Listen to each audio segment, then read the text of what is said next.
Welcome to Digital Damage Control. Learn more about how to use social media, internet and tech in a healthy way.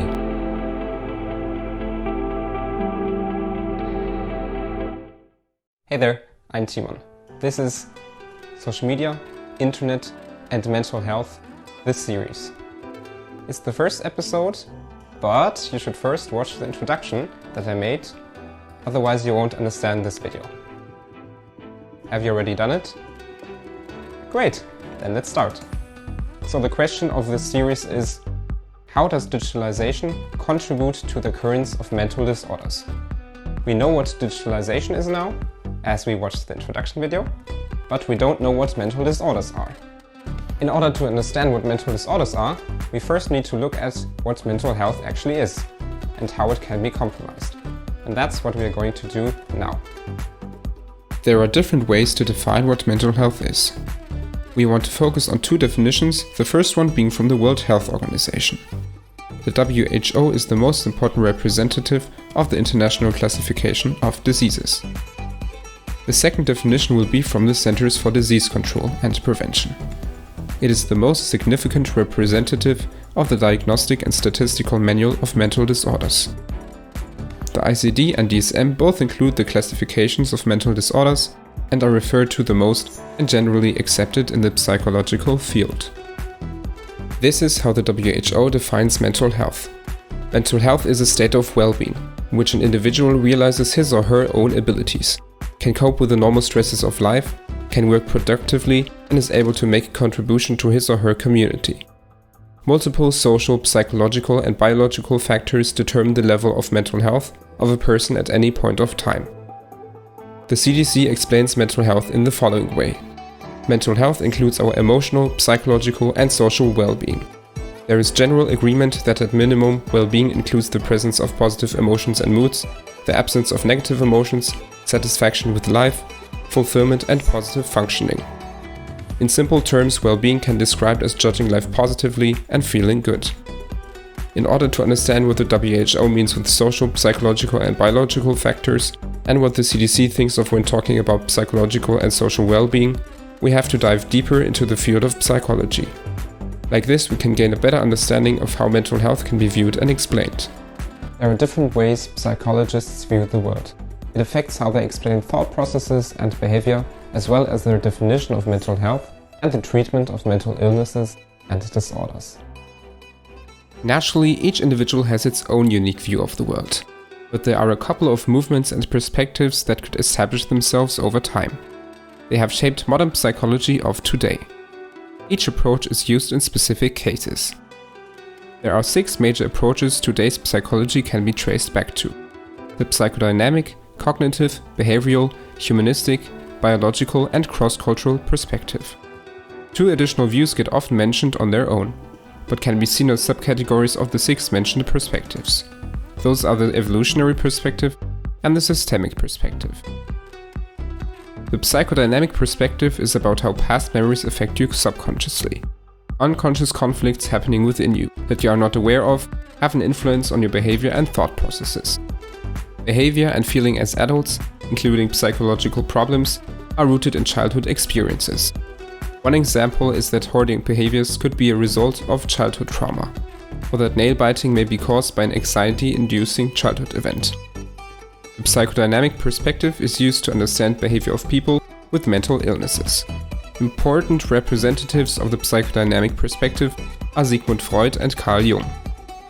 The cognitive perspective focuses primarily on thought processes, for example memory, thinking, problem solving, language, and decision making. An information processing model is used which compares the human mind to a computer. One example is that sometimes a person's cognitive processing system gets overloaded. When that happens, it becomes necessary to focus on one's attention on certain things, selecting information to process further. This deals with how and why performance improves with attention. The cognitive perspective is used to show how information is acquired, processed, stored, and utilized. Important proponents are Jean Piaget and Albert Bandura. The behavioral perspective focuses on learned behaviors, reinforcement or elimination of them, and takes an outside view on observable behaviors, without emphasizing internal states. In the following you have an example of how positive reinforcement can look like. A person who contributes an idea is praised for doing so, even if the idea isn't one that is feasible. Because the person knows his or her efforts were appreciated, the individual gladly continues contributing suggestions and ideas.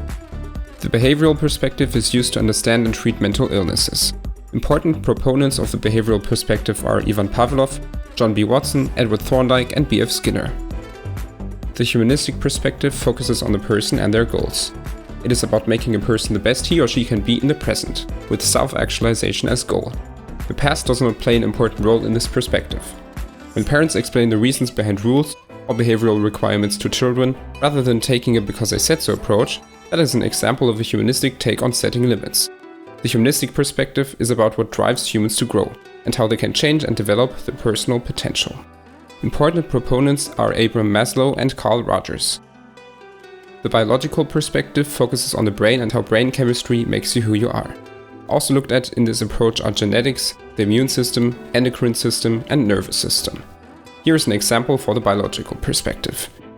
When you drink coffee, the caffeine stimulates dopaminergic activity in your brain, which can potentially cause addiction, because you demand the same or stronger activity the next time. The biological perspective is used to explain effects of brain damage, drugs, and diseases on behavior. There are no important proponents that could be mentioned. Charles Darwin, who might come to mind, only looked at genetics and not primarily brain activity. The biological perspective is still in development, and many explanations are yet to be found when it comes to the impact of our brain on thinking and behavior. The cross-cultural perspective focuses on how society and culture have molded you. Different cultures come with different ways of thinking and behavior. There are 3 categories that get differentiated, that can also exist in combination. The honor-shame cultures, being right or wrong cultures, and power-fear cultures. Honor-shame cultures emphasize on the collective, and right or wrong cultures focus on the individual. One example for the cross-cultural perspective is that in individualistic societies people tend to exert less effort when they are part of a group. And in collectivistic societies people tend to work harder when they are part of a group. The cross-cultural perspective is used to explain how cultures shape our thinking and behavior. An important proponent of this approach is Lev Vygotsky. The evolutionary perspective can be seen as a subcategory of the biological perspective, with a focus on a specific worldview. It explains behavior through evolutionary ideas. Because of natural selection, so human survival and reproduction, you think in a certain way. Your genes determine your behavior. Here an example for the evolutionary perspective. Different people encounter an angry tiger. Fear sharpens our senses, quickens our thinking, activates our fight or flight responses, and more. People who were able to do this better had an advantage in survival and reproduction. An important proponent of the evolutionary perspective is Charles Darwin. The systemic perspective can be seen as a combination of different perspectives, including the biological, cross-cultural, and psychodynamic approach. It focuses on a group of parts that interact to form a coherent whole. A global perspective is necessary to understand the entire phenomenon. One example where the systemic perspective is utilized is when explaining depression. The systemic psychologist would argue that the whole body is affected, rather than just a single body part or organ system. Not only the mental health is affected, but also the physical health. Mental health and physical health overlap. The systemic perspective also focuses on people and relationships, and deals with interactions in groups, not on an individual level. Problems that occur now are important, and not so much what happened in the past. The systemic approach is used in many fields, one of them being family therapy. Important proponents of the systemic approach are Murray Bowen and Salvador Minuchin.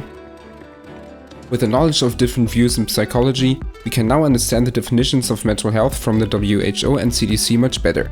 The WHO says that multiple social, psychological, and biological factors determine the levels of mental health of a person at any point of time.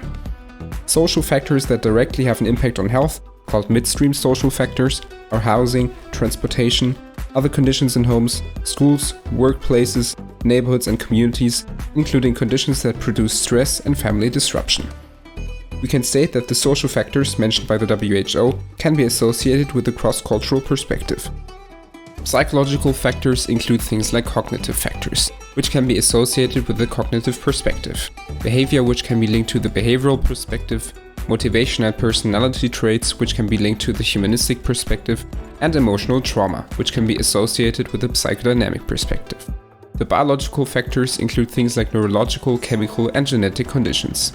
Like already said, the evolutionary perspective can be seen as a subcategory of the biological perspective, and the systemic approach as a combination of the different perspectives, like cross-cultural, biological, and psychodynamic. You can see that the WHO tries to incorporate everything in their definition of mental health. The CDC says that mental health includes our emotional, psychological, and social well-being. The psychological and social well-being have similar meaning to the psychological and social factors which the WHO mentions. It is interesting that the CDC lists emotional well-being separately, although it is part of the psychological factors. When we look at which source the CDC refers to, things get clearer. They refer to the mental health definition of the WHO, which again means that all perspectives get included in their definition of mental health. The CDC takes the mental health definition of the WHO as orientation, but adds its own touch to the explanation. Although the WHO and the CDC try to incorporate everything in their definition of mental health, their work and projects make clear that they have a focus on more specific psychological perspectives. But in which fields is psychology actually utilized? Psychology covers a broad application field, as it for example is used in clinics, economics, for communities, in music, politics, sport, for traffic control, when studying cultures, and a lot more. Through the way the WHO promotes mental health, as well as mental health care and treatment, it is clear that they focus on a cross-cultural and biological approach in psychology. They utilize psychology from an economic, cultural, and political lens. The CDC mentions a number of factors that can contribute to the risk of mental illnesses. They implicate that the CDC emphasizes the psychodynamic, biological, and behavioral perspectives of psychology. This also makes sense because those perspectives are mainly used for understanding and treating mental health issues. The CDC utilizes psychology from a clinical lens. We now know what the WHO and the CDC really focus on when they talk about mental health, and have a deeper understanding of why which terminology is being used.